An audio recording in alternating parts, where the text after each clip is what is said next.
میں ایک جملہ اور عرض کروں کہ کسی نے امام معصوم سے پوچھا کہ یہ بتائیے کہ ہم کس طریقے سے سمجھیں کہ ہماری نماز قبول ہوئی.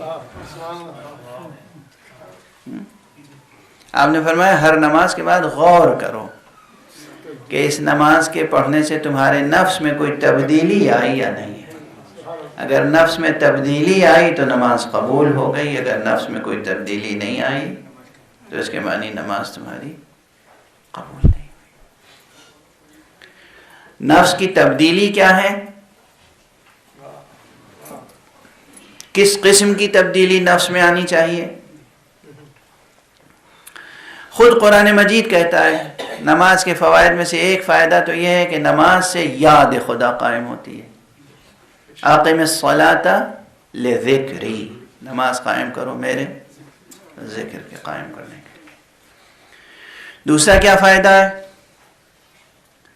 دوسرا فائدہ یہ ہے کہ ان الصلاۃ تنہی عن الفحشاء والمنکر، نماز ناگفتنی باتوں سے اور ناکردنی باتوں سے روکتی ہے. نماز ان باتوں سے روکتی ہے کہ جن کا کہنا بھی اچھا نہیں معلوم ہوتا اور جن کا کرنا بہرحال اچھا نہیں ہے.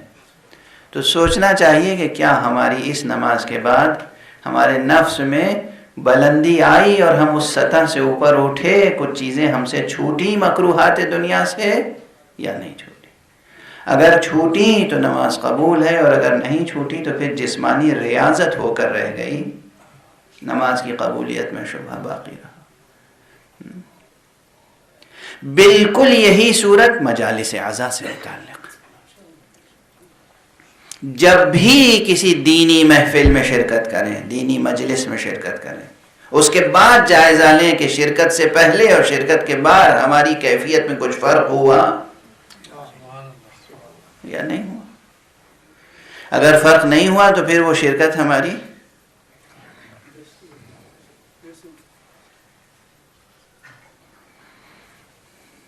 مطلوب ہے.